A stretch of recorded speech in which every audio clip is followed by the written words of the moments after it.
Yes, sir. This is Earl Clark, and you checking out Scoop P Radio. We are in there like swimwear, Scoopy Radio. Check it out on all streaming platforms. Brandon Scoopy Robinson. I am your host, joined by Plainfield, New Jersey's own Earl Clark. Brother, what's going on? Yes, sir. Yes, sir. I'm all good, baby. What's the word? Making it happen. You making it happen too with the trilogy and the big three. Yes, sir. Yes, sir. Very excited. The league is growing. I think a lot of the fans are excited. We got home teams now where we can represent some cities, so it's been cool. Earl, you've played on a lot of teams. Too many to name. The Phoenix Yeah. Suns, the Lakers, the Cavs, the Orlando Magic. Yes, sir. Play for the Nets. You played for the Knicks for a little bit. When people look at you, are you a Laker? To me, I'm a Laker just because, man, the Lake Show they gave me an opportunity to really get out there and prove myself. I was a lottery pick drafted the Phoenix Suns, but it was a veteran ball club. It wasn't really too much. They didn't have time for me to make rookie mistakes or they had basically had their team. They picked the best available guy. So I just became a journeyman after that. Going to Orlando, kind of the same thing. That was a playoff team. It just came back from the finals the year before. And if you know Stan Van Gundy, if he got his guys locked in, it's not much you could do to crack that rotation. So I had sometimes here and there with some guys that rolled their ankle, and I played good for a week or two, but it wasn't enough to sustain how it was in LA. So the Lake Show, they really gave me a chance to get out there and show people that I belong in the league. So I'm gonna always say I'm a Laker for sure. Okay, so in that vein, we'll go with the Lakers, but I still have some questions about some other teams, namely the Phoenix. Okay, But on the gotcha. Lakers, what was your welcome to the NBA moment being Kobe Bryant's teammate? Oh man, probably just walking in the locker room. He was the first person I seen, and at first I said what's up to him. He actually how did I like Stan? And we talked for a little bit. On my way out, he asked me, he like, yo, where you from? And I don't know if he recognized the way I talk or something, but it was just crazy. Like when I was walking out the locker room, I'm like, yo, I just spoke to Bean. Like it was a crazy feeling. And then just getting out there on the court with him, watching him train and practicing with him, it was just an unbelievable feeling.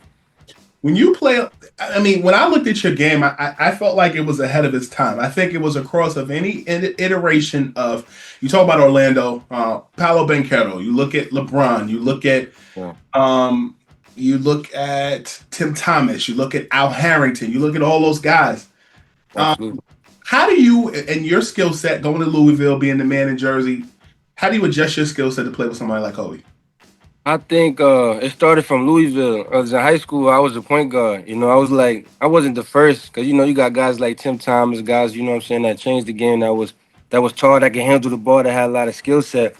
But when I went to Louisville, he told me I was gonna play a guard. But when I got there, it was totally different. He like, I want you to kind of be like Antoine Walker. A lot of my forwards, they can dribble, they can shoot, they can do all things. So I just had to go there and just break my game down. I had to learn how to post up, learn how to play post defense. I was going against a big, strong guy from Colombia, Juan Palacio. He was my teammate. I think at the time he was like 250, just punishing me. You know what I'm saying? So I had to learn how to use my feet and speed and mainly play defense. That saved me a lot too, playing defense because you can't always do that. Those jobs are taken mostly in the NBA. So you got to kind of adjust and find a niche. And you were under head coach Rick Pitino at the time. Yes, yes, sir. How cool is it to see his success at St. John's? Oh man, I know. Coach P is a madman. He's a psycho, man. He's not going. He's not going to leave out until he's on top or back winning again.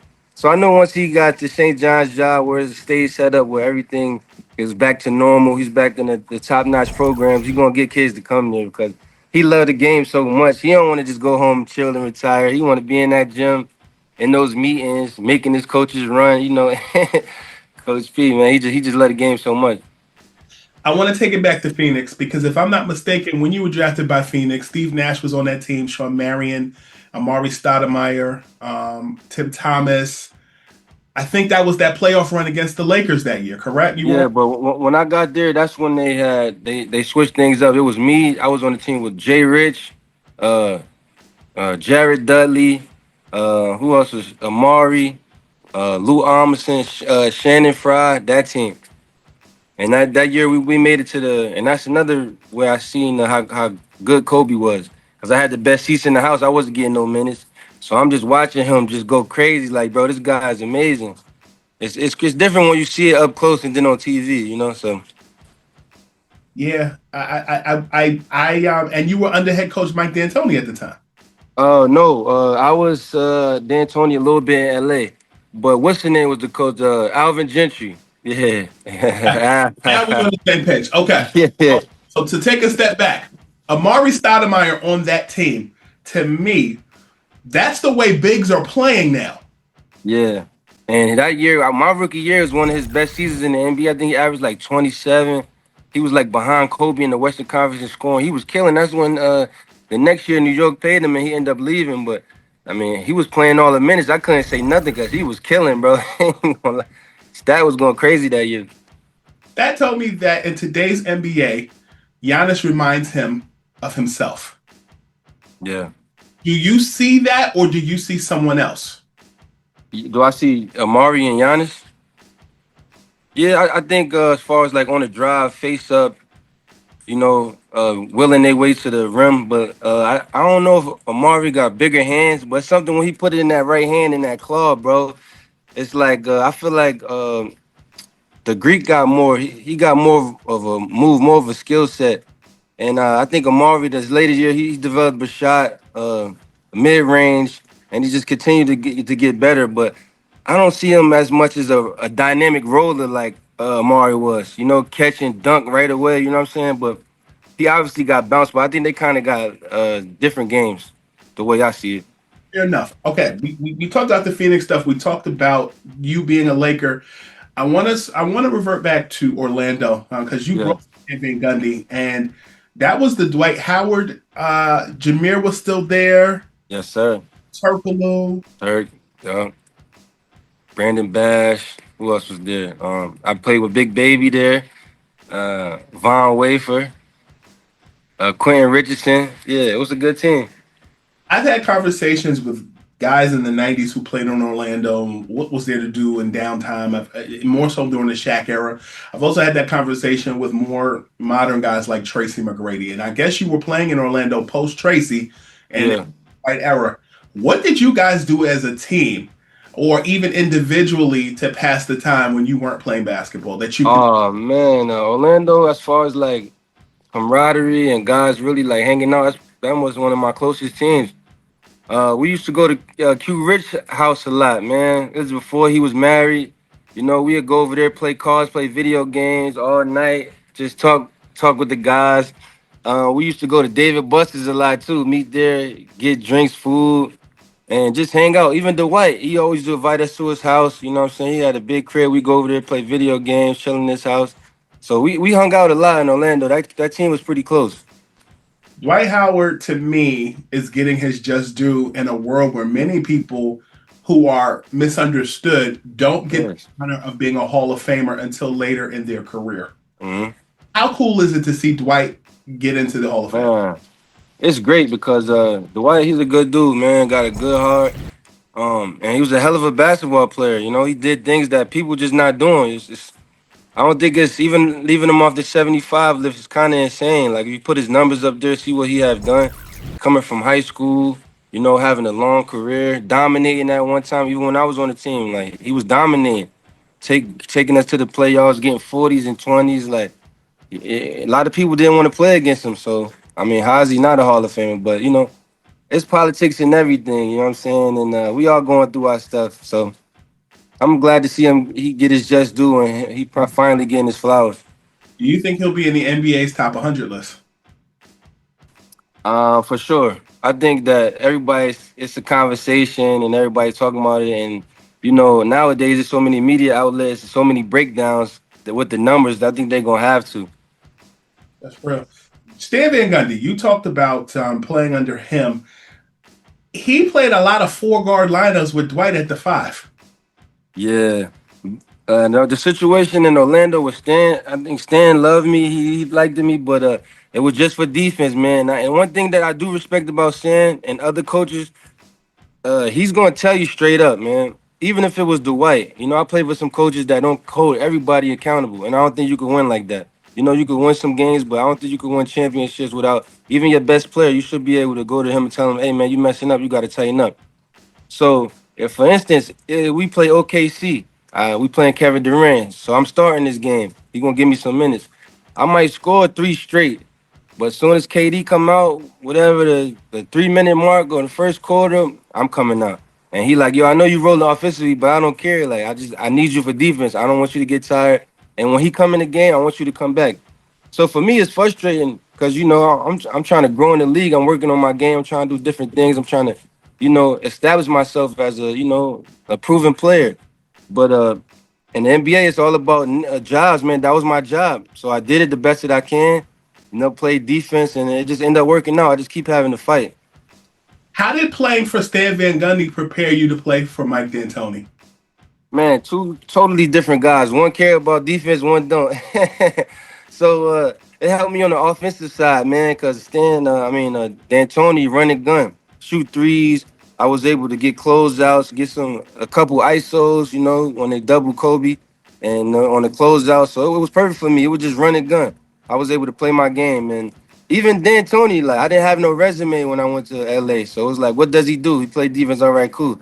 But a few guys went down. I think like 7 guys may even hurt. So they like forced his hand.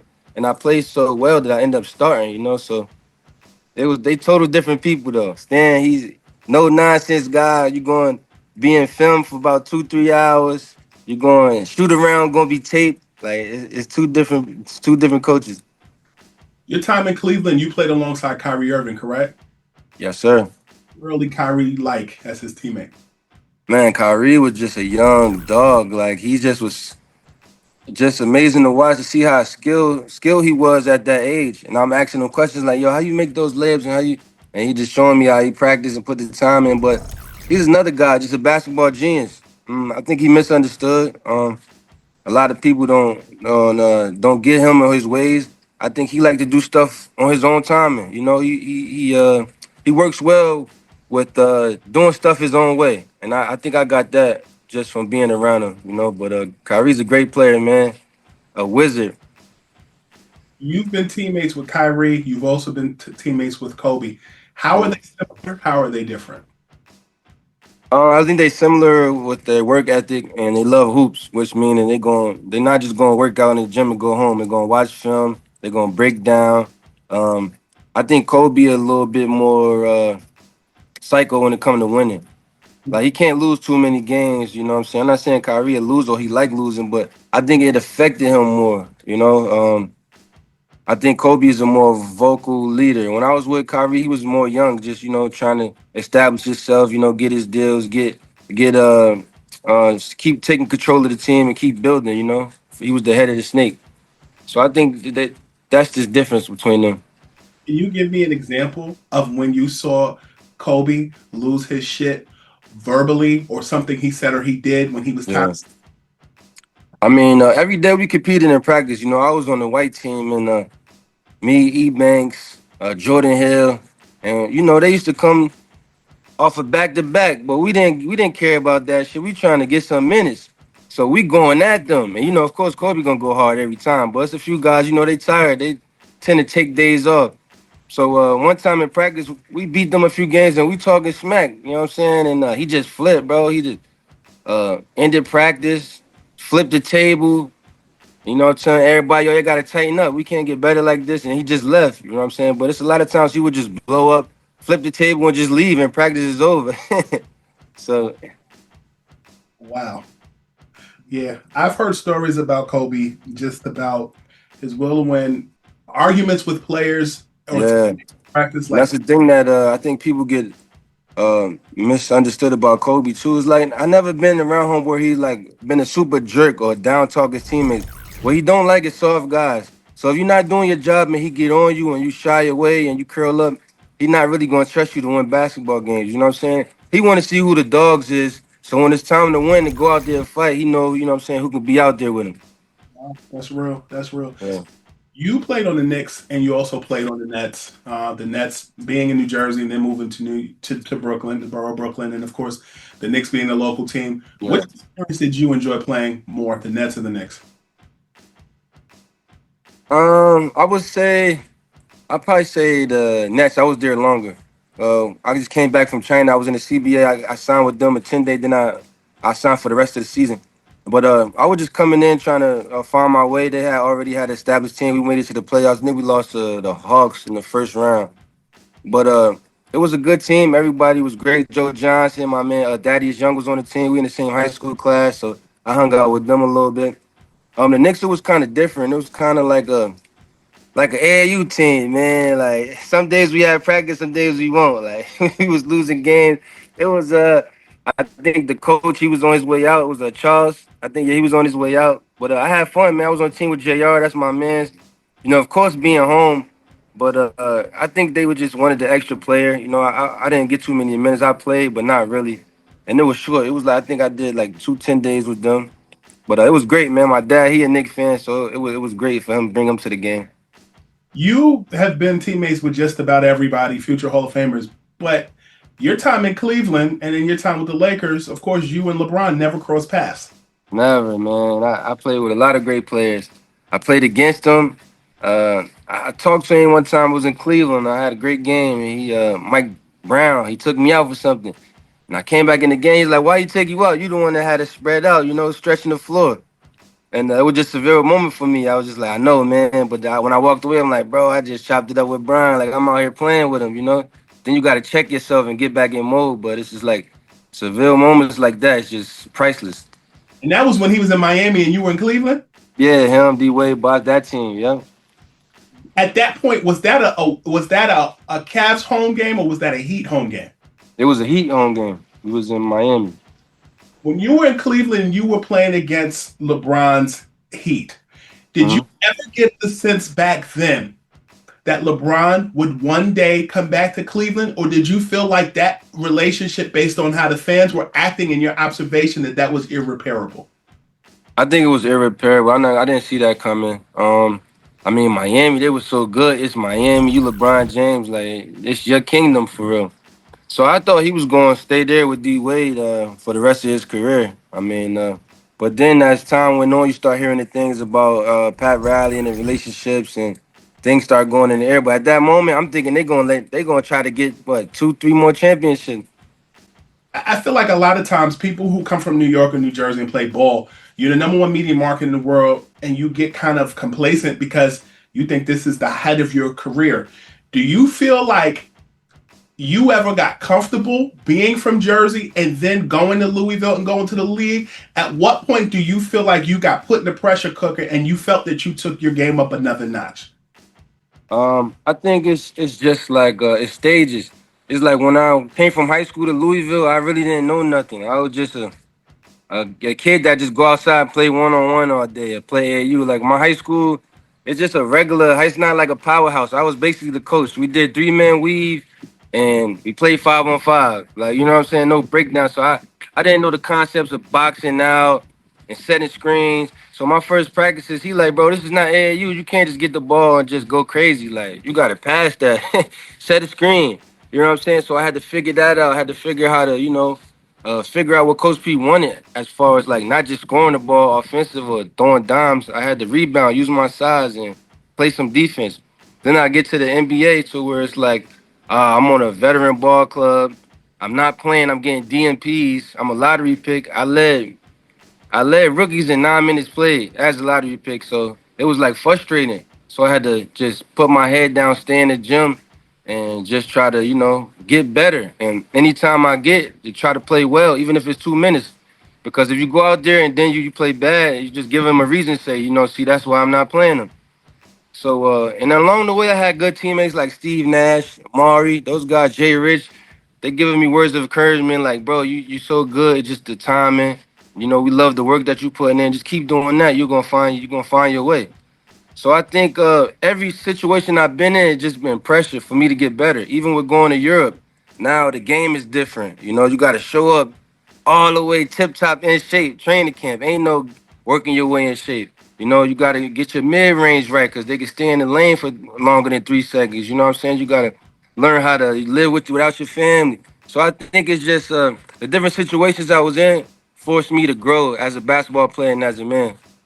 Who were the guys in the pros that you modeled your game after when you were in high school? Yo, you know what's crazy? I was such a Allen Iverson fanatic. I really thought I was AI. Like, bro, I used to go outside, cut the holes in my sock, and make a fake sleeve. And my friends like, yo, bro, you tall as hell. Like, bro, you not no guard. I used to tell them. I used to tell little league like coaches, like, bro, if I don't play the point, I don't. If I don't play point guard, wear number 3, I'm not playing. And my dad like, yo, bro, that's a bad attitude. Like, you good, but you gotta listen to the coach. You can still bring the ball up, play center, get it off the rim.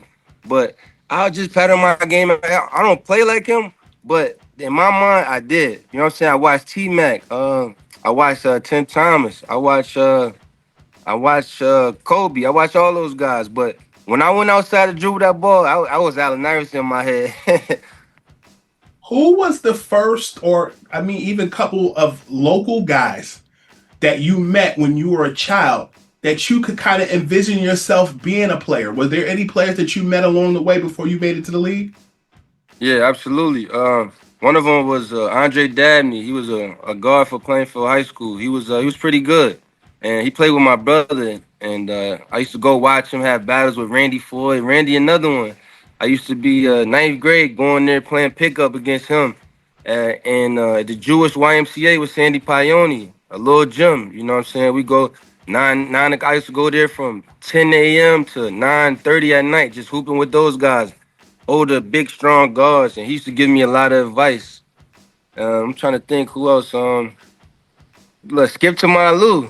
You know, just watching N1 and going to the ruck and seeing him a couple times and just playing basketball. A few guys introduced me to him and just having talks with him. I looked up to those guys and they helped me a lot.